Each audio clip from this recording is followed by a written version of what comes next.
بسا اوقات بہت سی محنتوں کا نتیجہ انسان دیکھتا ہے کہ ضائع چلا گیا، میں نے 10 سال محنت کی، حاصل کوئی نہیں ملا۔ یہ ثمرات کیا ہیں؟ محنتوں کے ثمرات کا ضیاع۔ کوشش آپ نے کی، قسمت کی خوبی دیکھی ہے، ٹوٹی کہاں کمن، 2-4 ہاتھ جب کے لبے باغ رہ گئے۔ Be prepared. ایک شاعر کے یہ اشعار ہیں، وہ کمیونسٹ تھا، میں نام بھی نہیں لیتا، لیکن یہ کہ یہ اسی انقلابی، چونکہ ان کا بھی ایک انقلابی نظریہ ہے، انقلابی عمل میں یہ سارے مراحل آتے ہیں۔ کوئی سیٹ بیک آیا، فرض کیجئے کوئی ناکامی ہو گئی، تو اپنے ساتھیوں کو دل بندھانے کے لیے یہ فصل امیدوں کی ہمدم، اس بار بھی غارت جائے گی، سب محنت صبحوں شاموں کی اب کے بھی اکارت جائے گی۔ میرے نبی کے ثمرات کا جو لفظ یہاں آیا ہے، وَنَقْصٍ مِّنَ الْأَمْوَالِ وَالْأَنفُسِ وَالثَّمَرَاتِ، سب محنت صبحوں شاموں کی اب کے بھی اکارت جائے گی۔ دھرتی کے کونوں کھدروں میں پھر اپنے لہو کی کھاد بھرو، پھر مٹی سینچو اشکوں سے، پھر اگلی رت کی فکر کرو، پھر اگلی رت کی فکر کرو، جب پھر ایک بار اجڑنا ہے۔ ایک فصل پکی تو بھر پایا، تب تک تو یہی کچھ کرنا، ایک مقصد ہے سامنے، انقلاب برپا کرنا ہے۔ ایک کوشش ناکام ہو جائے کوئی پرواہ نہیں، پھر تیار رہو ناکامی کے لیے۔ ایسا نہ ہو جو انگریزی میں کہتے ہیں hope for the best but be prepared for the worst. ایسا نہ ہو کہ دوسری مرتبہ ناکام ہو کے بددل ہو جاؤ، تمہاری ہمتیں جواب دے جائیں، نہیں، پہلے سے تیار رہو کہ دوسری مرتبہ بھی ناکامی آئے تو آئے، لیکن جب تک کہ کامیابی حاصل نہیں ہوتی ہمیں یہ کام کیے تھے۔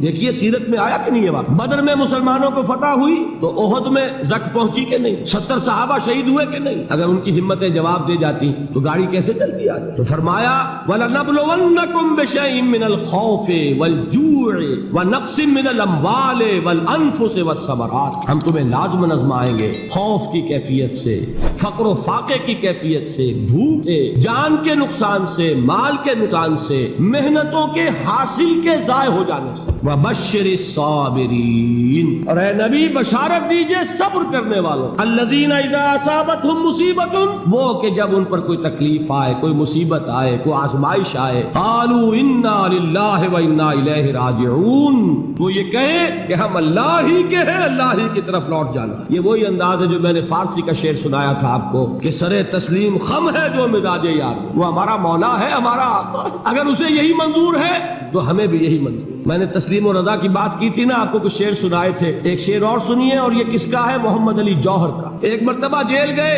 ان کی ایک بیٹی جوان بیمار ہوئی، فوت ہو گئی، باہر چھوڑا انگریز نے، جاؤ بھائی دفن کر دو بیٹی۔ دوسری مرتبہ جیل گئے، دوسری جوان بیٹی اسی مرض میں مبتلا ہوئی، اب یہ جیل میں ہے، خبر پہنچی کہ دوسری بیٹی کے اوپر بھی اسی مرض کا حملہ ہوا۔ ایک نظم لکھی ہے جس کا آخری شعر یہ ہے، تیری صحت ہمیں منظور ہے لیکن اس کو نہیں منظور تو پھر ہم کو بھی منظور نہیں۔ یہ ہے، جب تک یہ کیفیت نہ ہو اس میدان میں آدمی ثابت قدم نہیں رہ سکتا کہ میرے رب کو اگر یہ منظور ہے تو یہی مجھے منظور، اور تیری صحت ہمیں چاہیے تو ضرور، لیکن ہمارے رب کو منظور نہیں تو ہمیں بھی منظور۔ راضی برضائے رب۔ وبشر الصابرین الذین اذا اصابتهم مصیبۃ قالوا انا للہ وانا الیہ راجعون۔ نہ شود نصیب دشمن کے شود ہلاک تیغت، سر دوستہ سلامت کے تو خنجر آزما۔ اولئک علیہم صلوات من ربہم ورحمہ، یہی ہے وہ لوگ جن پر ان کے رب کی طرف سے عنایتیں ہیں اور رحمتیں ہیں۔ واولئک ہم المہتدون، اور یہی ہے وہ لوگ جو کامیاب ہونے والے ہیں، ہدایت پانے والے، ہدایت یافتہ۔ اسی سورہ بقرہ میں ذرا آگے چل کر، یہ تو ہے 20واں رکوع، 19واں رکوع، 21ویں رکوع کی پہلی آیت ہے، لیس البر ان تولوا وجوہکم قبل المشرق والمغرب ولکن البر من آمن باللہ والیوم الآخر والملائکۃ والکتاب والنبیین وآتى المال على حبه ذوي القربى واليتامى والمساكين وابن السبيل والسائلين وفي الرقاب وأقام الصلاة وآتى الزكاة والموفون بعهدهم إذا عاهدوا والصابرين في البأساء والضراء وحين البأس۔ اب یہ آیت جو ہے سورۃ العصر میں جو مضامین آئے تھے سارے اس میں موجود ہیں۔ وہاں ایمان کا لفظ آیا، یہاں 5 ایمانیات کی تفصیل آ گئی، اعمال کی تفصیل آئی، اور آخری بات وہاں کیا ہے؟ وتواصوا بالصبر، اور یہاں کیا ہے؟ والصابرین فی البأساء والضراء وحین البأس، اور صبر کرنے والے، اصل نیکی ان کی ہے جو صبر کریں، کس میں؟ جنگ کے وقت۔ ضرائے، بأساء، بأساء کہتے ہیں فقر اور فاقہ، واحد آئے گا باس تو اس کے معنی جنگ، اور باسا جمع میں آئے گا تو فاقہ، فقر، بھوک، اور ذرائع جسمانی تکلیف، ضرر، جسمانی تکلیفوں میں صبر کرنا، فقر اور فاقے میں صبر کرنے، اور جنگ کے وقت صبر کرنے والے۔ اولئک الذین صدقوا واولئک هم المتقون، یہ ہے وہ لوگ جو صبر کرنے والے ہیں، یہ ہیں جو سچے ہیں، جو اپنے دعوے میں نیکی کے اور ایمان کے صادق ہیں، اور یہی وہ لوگ ہیں جو متقی۔ اگلی سورت ہے سورہ آل عمران، اس میں 2 لفظ آئے ہیں آخری آیت، یا ایھا الذین آمنوا اصبروا وصابروا ورابطوا واتقوا اللہ لعلکم تفلحون۔ دیکھیے یہاں صبر اور صابر جو تعلق جہد اور جہاد کا ہے وہی ہے صبر اور مصابرت۔ صبر جب ایک طرفہ عمل ہے، آپ جھیل رہے ہیں، برداشت کر رہے ہیں، صبر علی المعصیہ، صبر علی الطاعہ، صبر علی الابتلاء، یہ سب کیا ہے؟ صبر۔ اور مصابرت کیا ہے؟ صبر کا صبر سے مقابلہ۔ یہ سورہ آل عمران، اب وقت نہیں ہے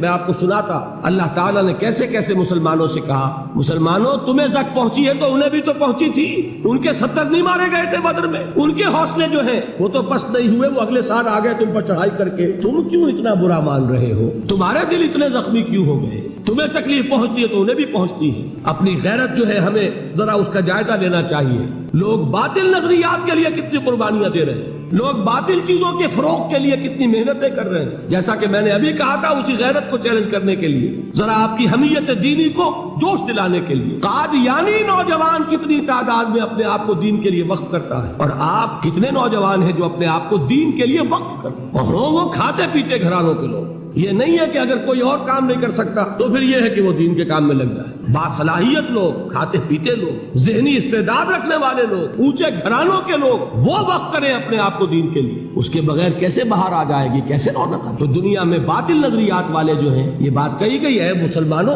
تم اگر توحید کے لیے لڑ رہے ہو، دیکھتے نہیں ابو جہل کو، اس نے گردن کٹوائی ہے شرک کے لیے، شرک کے لیے گردن کٹوائے، اور تم توحید کے لیے گردن کٹوانے کو تیار نہ ہو۔ اس نے گردن کٹوائی کہ نہیں کٹوائی؟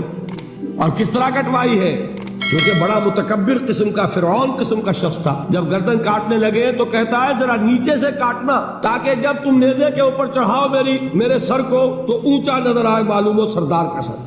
وہ بدبخت مرتے ہوئے بھی جو اس کی کیفیت تھی نا، اس کو ذہن میں رکھی۔ تو یہ اس لوگوں نے قربانیاں دی، جانے دی، تو فرمایا اگر تم ان سے زیادہ قربانی نہیں دو گے، جو نوٹ کر لیجیے اس کو، مجرد اگر حق کو غالب کرنا اللہ کے ذمے ہو تو آنے واحد میں غالب کر دے گا، تمہیں تکلیف ہی دینے کی ضرورت ہے۔ سمجھ رہے؟ کیا اللہ کے مقابلے میں کوئی باطل کی طاقت ٹھہر سکتی ہے؟ یہ تمہارے ایمان کا امتحان ہے، یہ تمہارے خلوص کی آزمائش ہے، یہ تمہارے امتحان کا ثبوت درکار ہے کہ اللہ تعالیٰ دیکھنا چاہتا ہے تم اس کے لیے اپنی جانیں قربان کرنے کو تیار ہو کہ نہیں، تم اس کے لیے تن من دھن لگانے کو تیار ہو کہ نہیں۔